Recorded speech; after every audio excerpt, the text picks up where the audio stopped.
Bonjour et bienvenue sur Rencontres et Réseaux, la chaîne qui vous raconte une histoire à la fois.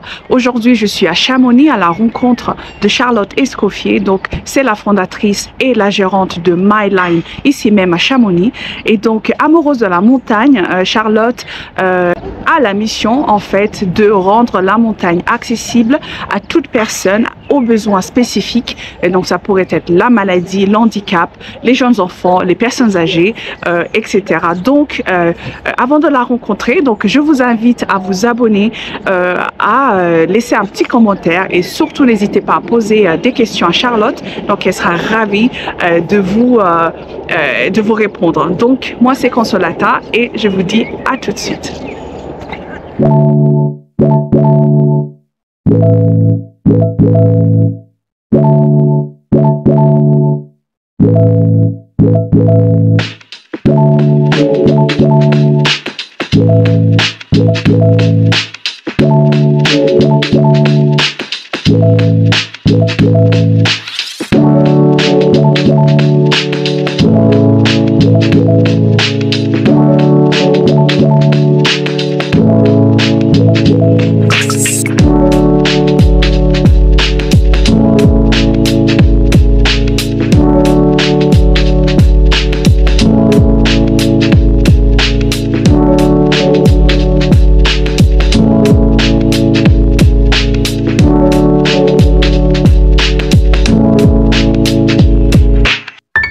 Tu peux m'expliquer ce que tu es en train de faire?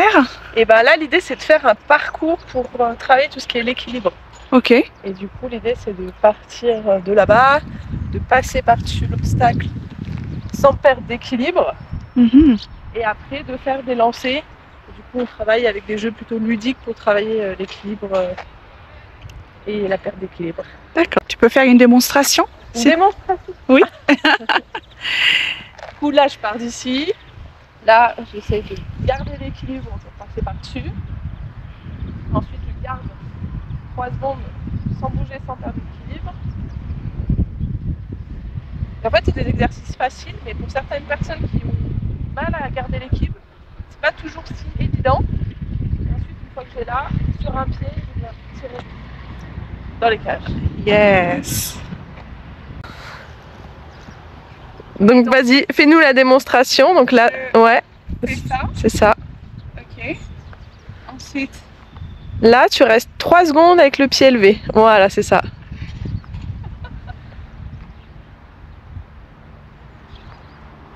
C'est pas facile là. Non, c'est pas facile.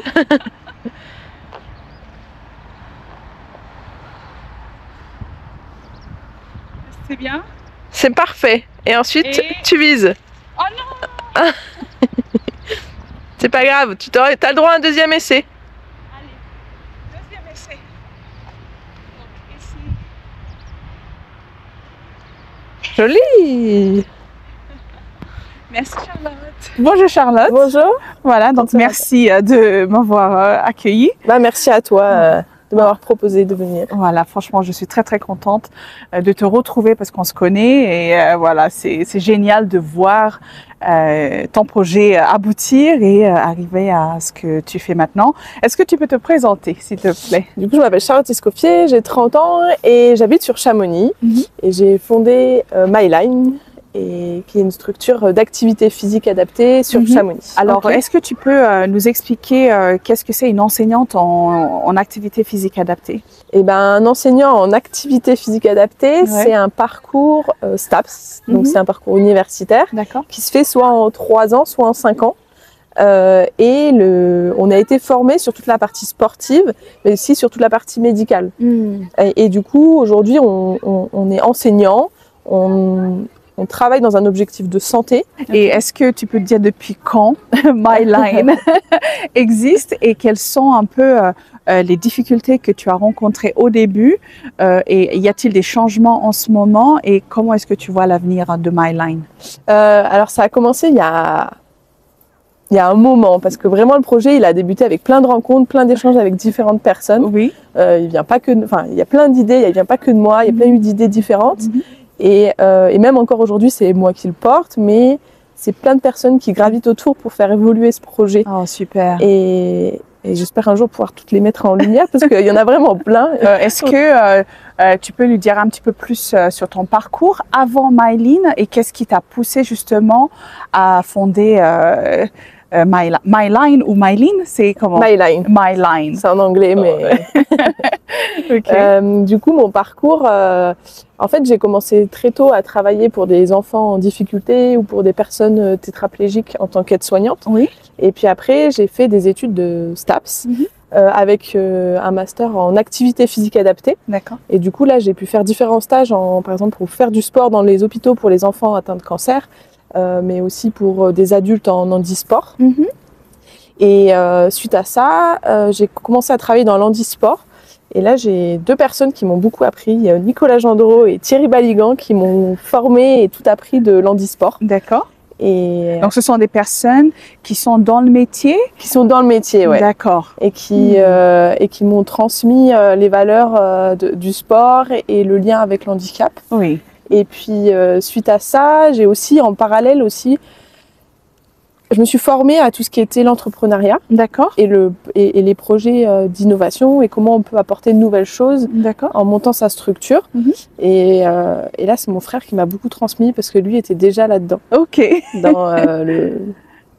Dans l'entrepreneuriat. D'accord. Et qu'est-ce qu'il fait, ton frère, exactement?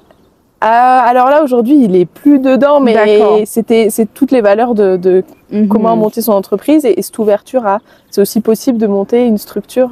Exactement. Je trouve que c'est sur cette partie. C'est vrai que c'est toujours bien quand on a une personne qui a de l'expérience et une personne qui peut nous accompagner en fait dans nos démarches et les structures comme la CCI peut-être. Alors moi j'ai eu plusieurs structures, donc ça c'était un peu la construction du projet. Tout ce qui m'a amené à dire au bout d'un moment je vais monter une structure pour des personnes qui ont un besoin spécifique dans le sport. Et après, j'étais accompagnée par l'incubateur Innoval, qui est à Saint-Pierre-en-Faucigny. Et c'est eux qui m'ont aussi appris et formé sur comment monter une structure dans l'économie sociale et solidaire. Parce qu'aujourd'hui, ma structure, c'est pas une association, mais c'est pas une entreprise classique non plus, c'est une entreprise de l'économie sociale et solidaire. D'accord, ok, bon, très bien. Voilà. Et donc, si je comprends bien, l'idée de fonder MyLine est une suite de plusieurs choses qui sont... C'est ça, je peux pas dire aujourd'hui c'est ça vient d'une idée.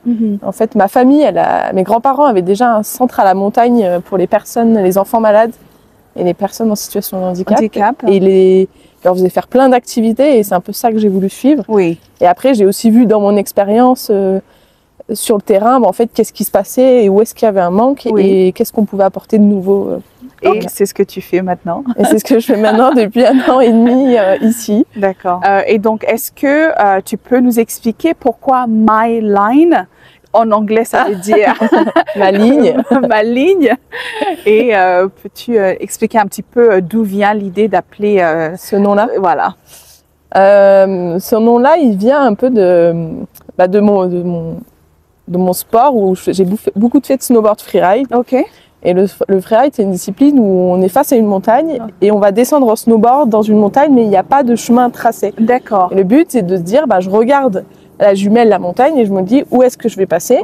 Mais le choix de sa ligne, parce qu'on parle d'une ligne, on va la faire en fonction de son niveau, de ce qu'on est capable de faire, pas faire, de la difficulté, de la journée dans laquelle on est et de ce qu'on peut faire à ce moment-là. Et du coup, l'idée, c'est de tracer sa ligne. Et en fait, dans ce projet MyLine, c'est un peu ce que je veux transmettre aux gens. C'est en fait, vous donner la possibilité de choisir votre ligne à vous, votre parcours à vous sportif, votre projet sportif à vous par rapport à votre niveau, par rapport à vos possibilités. D'accord, très bien. Et donc, si j'ose dire, donc j'ai fait quand même un peu de recherche avant, avant de venir te voir, Charlotte, j'ai vu qu'il y a 2 axes à MyLine. Donc, ce qui expliquait un petit peu cette idée de chacun suivre, chacun a le droit de suivre un peu le sport à son niveau, avec ses capacités. Est-ce que tu peux nous dire un petit peu plus sur les 2 axes qui fondent un peu MyLine? J'ai vu, il y a le sport santé et aussi une agence inclusive, une agence de voyage inclusive. En fait, il y a l'idée d'accompagner les personnes qui habitent ici dans la vallée de Chamonix et d'accompagner toutes les personnes qui ne peuvent plus faire de sport parce qu'elles ont arrêté le sport depuis longtemps, parce qu'il y a eu une maladie, parce qu'il y a eu un accident. Oui. Et c'est de leur faire un programme en lien avec la santé, D'accord. en lien avec le parcours médical qu'ils ont, ou pas d'ailleurs, pour les gens qui reprennent seulement le sport. D'accord. Et ça, c'est un programme à l'année avec différents sports, différents intervenants, parce qu'on est plusieurs à intervenir. Et après, l'autre côté, c'est les séjours. D'accord. Et là, c'est quelque chose de tout nouveau. Et prochainement, il y aura des séjours à la montagne. Les prochains séjours arrivent. Ok, donc c'est le début, mais je pense que c'est une très bonne idée parce qu'il y a beaucoup de personnes qui n'osent pas venir à la montagne parce qu'ils savent pas quoi faire, et surtout quand on a un handicap, une maladie, on n'ose pas parce que voilà, d'où l'importance d'avoir quelqu'un sur place, surtout ici à Chamonix, qui connaît et qui peut proposer en fait ses services. Et je précise que c'est la première personne à Chamonix, donc Charlotte a proposé ce genre de formule, et c'est excellent, et franchement je te félicite énormément parce que c'est vraiment incroyable. Merci. Voilà. Après, il y a plusieurs personnes qui travaillent dans ce milieu-là. Oui. Et l'idée, c'est de faire du lien avec tout ça. D'accord. Parce qu'il y a des associations qui sont installées depuis longtemps, il y a des professionnels qui travaillent depuis longtemps.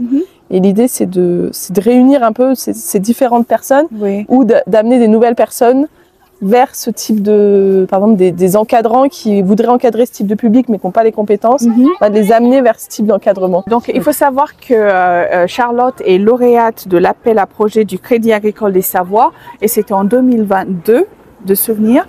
Est-ce que tu peux me dire un petit peu plus? Eh ben, ça a été un appel à projet qui a été lancé sur la Savoie et sur la Haute-Savoie pour aider des projets sur le développement des sports de pleine nature. Ok.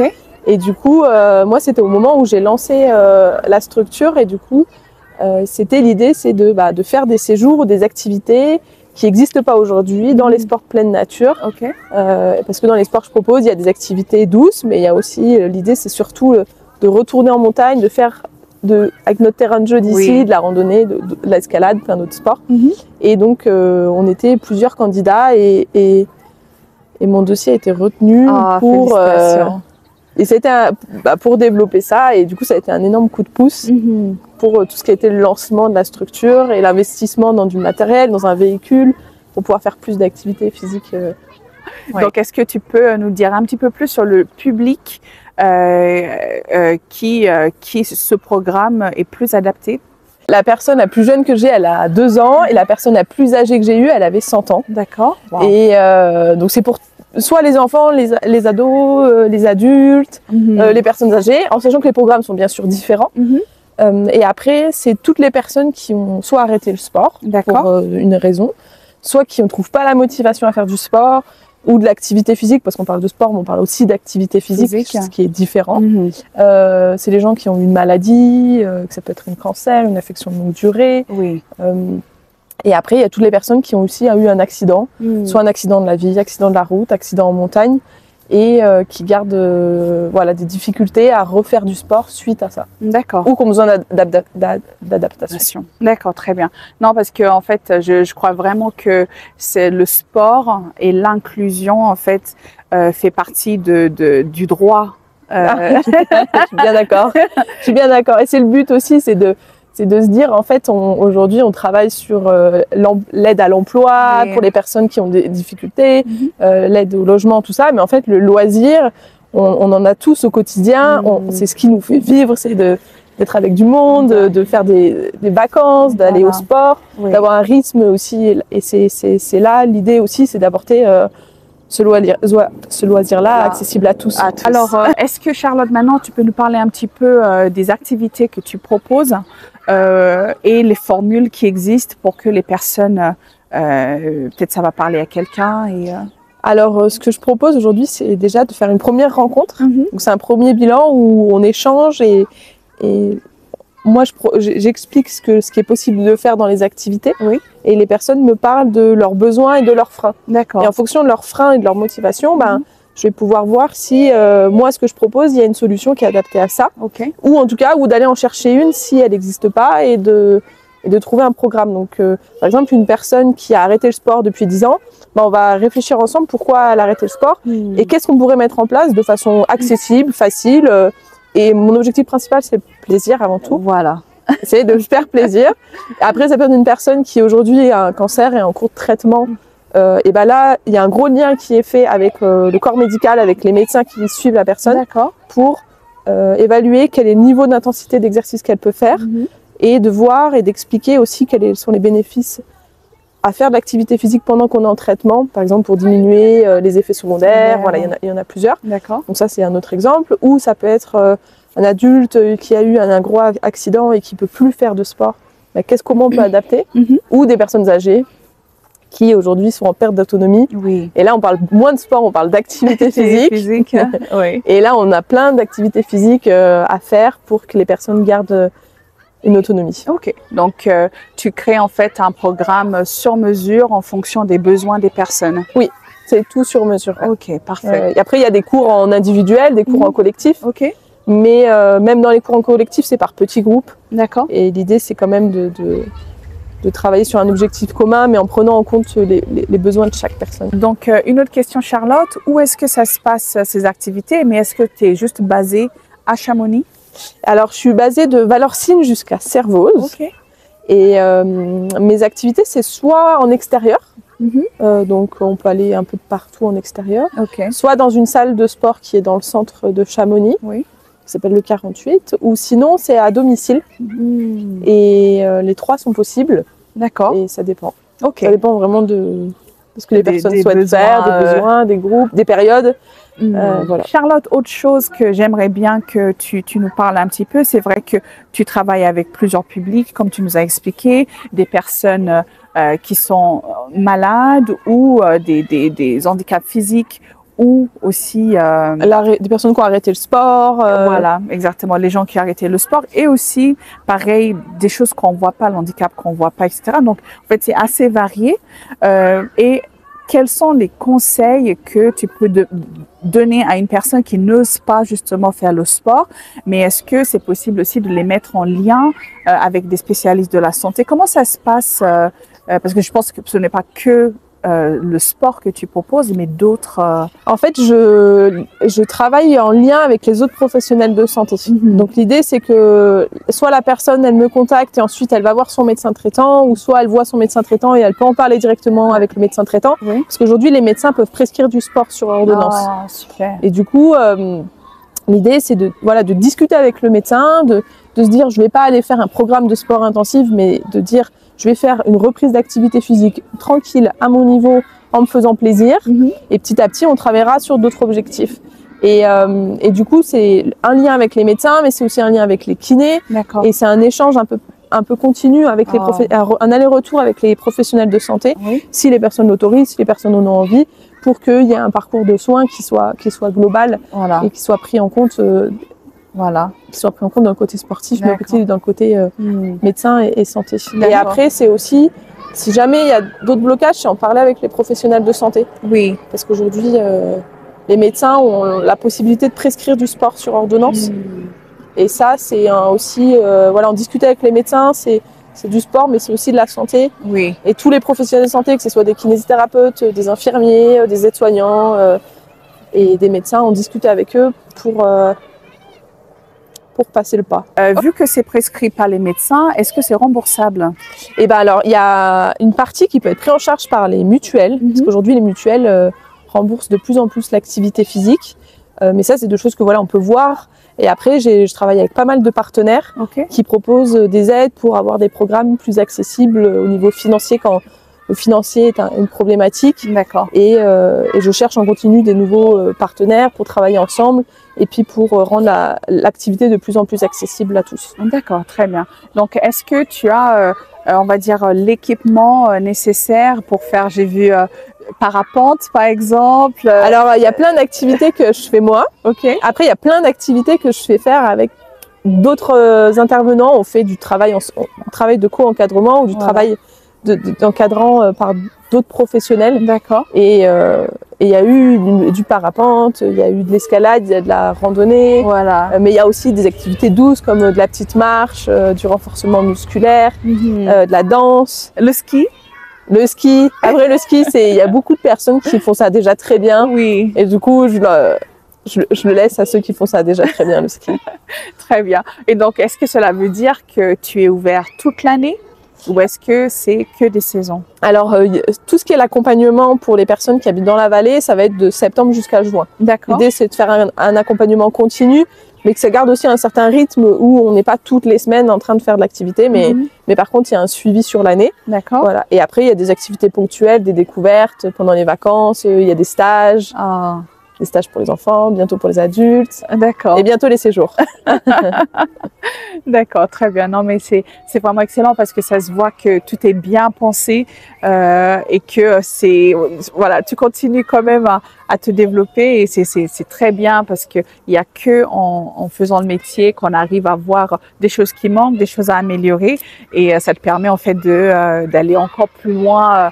Dans ta démarche et voilà, c'est cohérent et comme tu dis, il y a une ligne où les personnes savent que tu vas les suivre, tu vas leur conseiller voilà, des choses à faire, les spécialistes à voir, c'est ça. etc. C'est un accompagnement jusqu'à vers l'autonomie. Ah, et du coup, super. c'est des personnes, voilà, c'est pendant un traitement quand on a un cancer, si on a une dépression, si on vient de faire un burn-out, bah comment, voilà, je peux utiliser le sport pendant une période pour aller mieux, ou comment je peux réintégrer un club sportif, ou voilà, c'est toute cette partie-là. D'accord, très bien.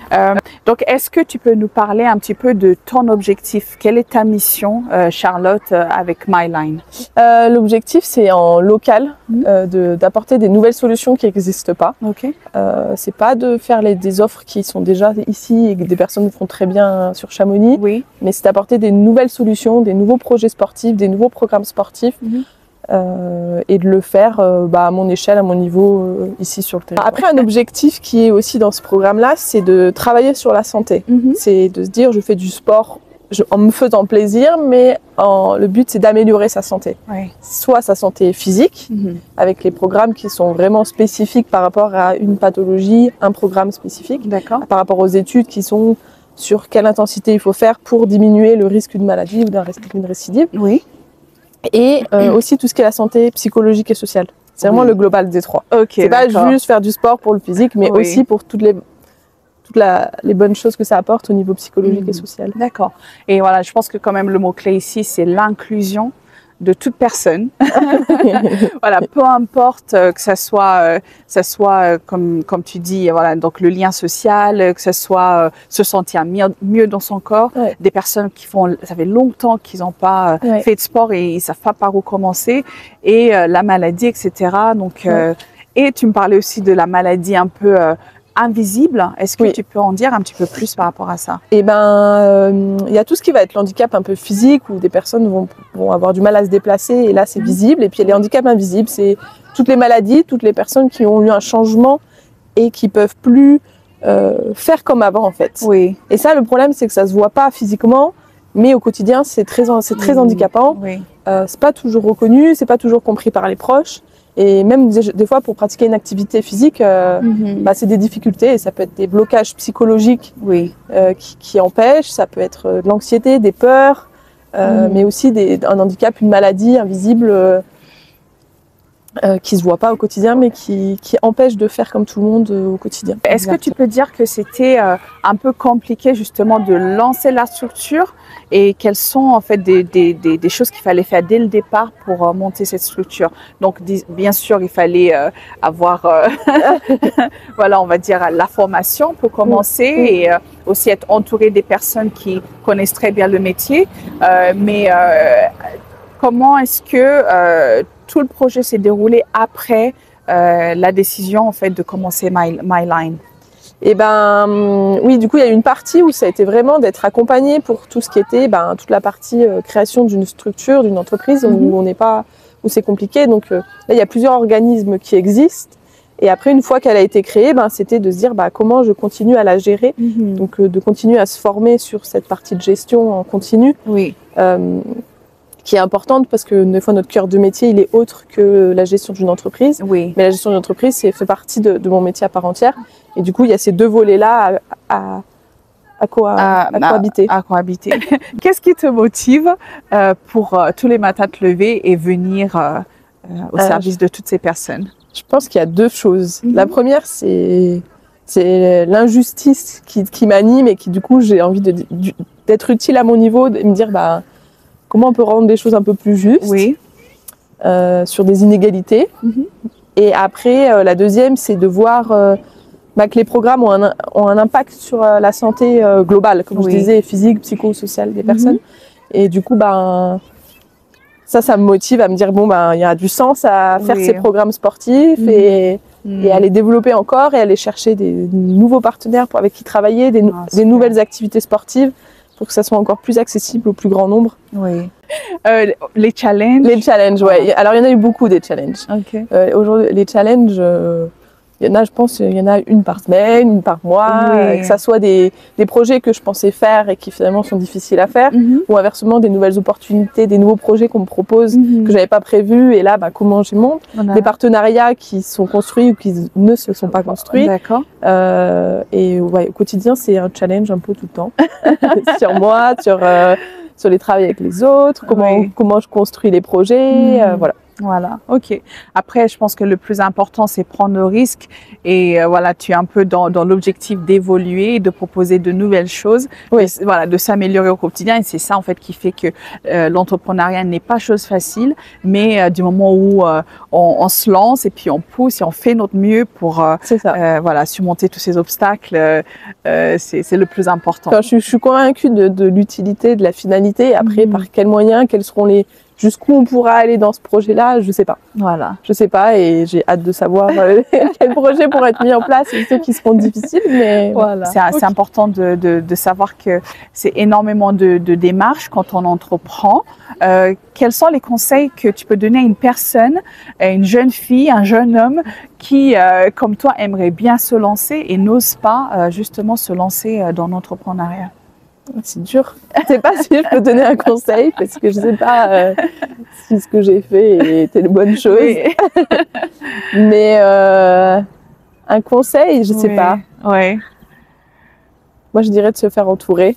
Se faire entourer, bien entourer. De se faire accompagner parce qu'on peut pas savoir sur tout. Et du coup, moi, il y a des parties auxquelles j'ai pas toutes les compétences et je les aurais peut-être pas, ou peut-être que j'arriverai à m'améliorer sur certaines et sur certaines d'autres. Et donc, l'idée, c'est de s'entourer d'autres personnes et pas de tout faire parce qu'on peut pas tout porter. Et du coup, c'est ce que je travaille aussi avec les intervenants. En fait, il y a des intervenants qui ont des spécialités sportives, des encadrants, des accompagnateurs de moyenne montagne, des BE d'escalade. Et l'idée, c'est que eux, ils puissent encadrer ces sports-là, et moi je suis sur la partie santé, je suis sur la partie sport, programme, et eux puissent accompagner. Et dans l'entrepreneuriat, c'est pareil. Il y a des parties de gestion, de communication où on ne peut pas être bon de partout. C'est vrai. Et aller chercher des ressources et travailler avec d'autres personnes, je pense que c'est important. Absolument. Je pense que le réseau est très important. Et tu sais, Charlotte, c'est pour cette raison, cette émission s'appelle Rencontre et Réseau. Et en fait, c'est aller à la rencontre de justement des gens comme toi qui changent quand même la vie de nos villes d'une manière ou d'une autre. Vraiment, Charlotte.